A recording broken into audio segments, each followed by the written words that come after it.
ลื่อนย้ายทุกสิ่งทั้งหลายก็เปลี่ยนแปรผันปัญหาชีวิตหลายวันเข้ามาบีบคั้นให้ท้อถอนใจแต่ต้องทนสู้เพราะบ่ฮู้สิเป็นจังใดอนาคตคือสิ่งท้าทายให้คนทั้งหลายต้องไปหามันวันเดือนล่วงผ่านหลายสิ่งหลายอันก็เสื่อมสูญไปอาจมีปัญหาห่างกายเข้ามาให้ได้เบิ่งแย่งตัวเองซ้ำยังบ่พอเวียกงานนั้นนอรอถ้าแต่เจ๋งปีใหม่นี้ขอให้เฮงเฮงอย่าได้เฮงคือปีผ่านมาเงินคำไหลนองเงินทองขอให้ไหลมา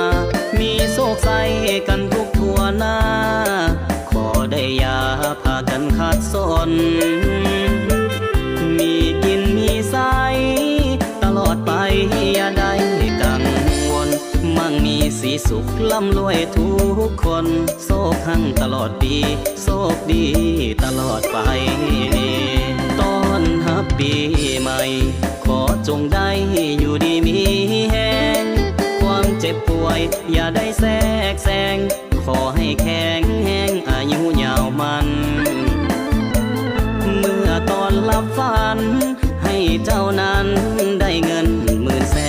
นแต่พอตื่นให้ได้นั่งแยงเงินแสนเงินล้านสมใจดังหวัง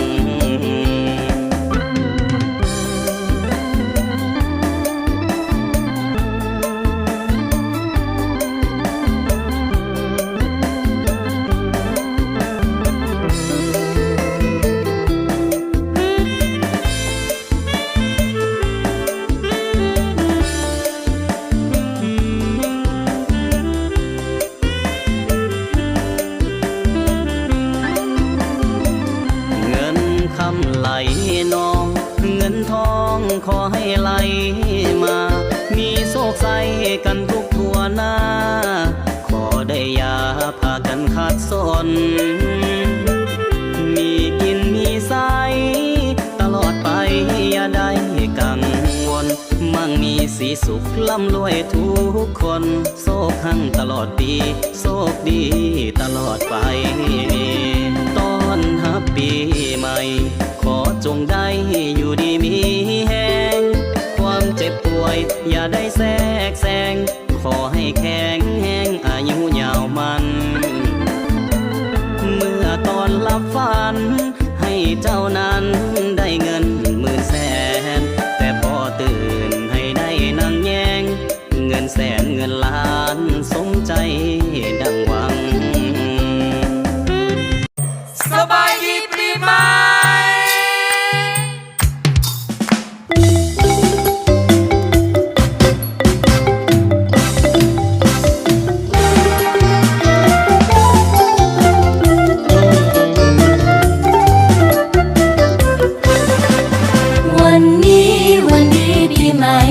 เอามาไว้ใส่ให้สุขสำรา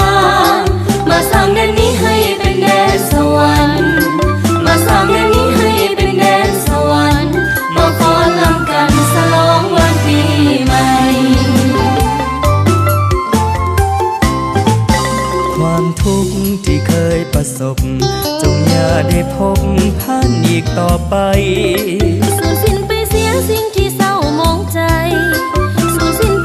สิ่งที่เศร้ามองใจความสีวิไลจงได้มาแทนที่เฮฮาหัวยิ้มเพื่อนเอ๋ยอย่าโศกไปเลยครั้งเดียวหนึ่งปีวันนี้เลิกงามยามดีวันนี้เลิกงามยามดีเอามาสบายดีปีใหม่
วันนี้เลิกงามยามดีวันนี้เลิกงามยามดีออกมาสบายดีสบายดีปีใหม่หากใครเจ็บซ้ำคมคืนขอจงราบรื่นสิ้นสุขต่อไปหากได้สุขแล้วขออย่าแค้วขาดไปหากได้สุขแล้วขออย่าแค้วขาดไปเขาขอไว้ใส่ให้ทุกท่านโชคดีเขาขอไว้ใส่ให้ทุกท่านโชคดีมามือนี้เป็นมือสันวันดีมือสุขีปีใหม่มาแล้วมาฉลองปีใหม่โฮเซลมาเป็นแก้วอันประเสริฐเถิดพวกเขา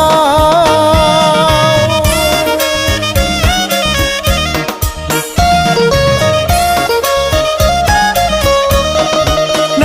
ปีใหม่ให้เจ้าร่ำเจ้ารวยความสวยๆให้ไปนำปีเก่าลืมมันเลยเคยสู่ความเหงาสิ่งบูดเนาให้ปีเก่าไปปีใหม่นี้ให้โชคดีทุกคนให้เศร้าจนพ้นจากความมองไม่ให้เป็นพยานให้สวงหายไวๆให้เป็นใครให้เศร้าในมือนี้เป็นผ้านักงานให้สั้นเลือนขึ้นข้ากายลงทุนขอให้รวยทันทีเป็นกรรมกรให้ได้ข่าวแห่งดีเป็นสาวนั้นให้ได้เข้าหลายๆเป็นศิลปินให้สื่อเสียงดังก้องให้เป็นลูกน้องก็ขอให้ได้เป็นนายให้มีครอบครัวให้หักกันหลายๆให้ของสุขกายใจก็ขอให้ได้คู่ครองให้บ่มีรถก็ขอให้มีรถขี่ถือผู้ไว้ทีเด้อพวกพี่น้องให้เศร้าเฮือนอยู่ให้มีเฮือนไว้ครอบครองขอให้พี่น้องน้องเกื้อกองเงินให้มีพ่อแม่ก็ขอให้อายุหลายเป็นห่มโพไซให้ครอบครัวเจริญให้สิ่งศักดิ์สิทธิ์คุ้มครองด้วยเถิดขอให้เจริญในหน้าที่การงาน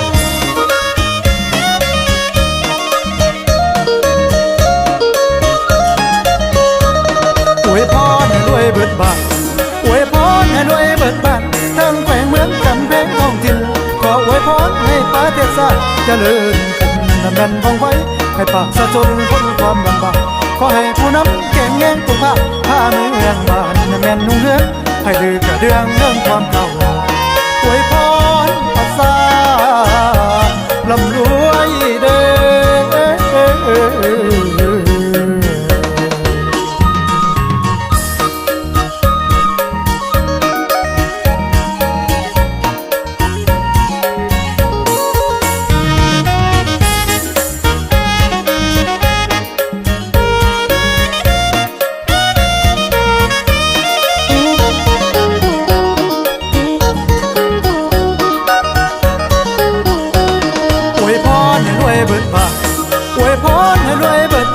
ทั้งแขวงเมืองกำแพงท้องถิ่นขออวยพรให้ประเทศชาติเจริญขึ้นนั่นแม่นว่องไวให้ประชาชนพ้นความลำบากขอให้ผู้นำแก่งแง่งทุกภาคผ้าเมืองบ้านนั่นแม่นนุ่งเรืองให้ดื้อกระเดืองเรื่องความเก่า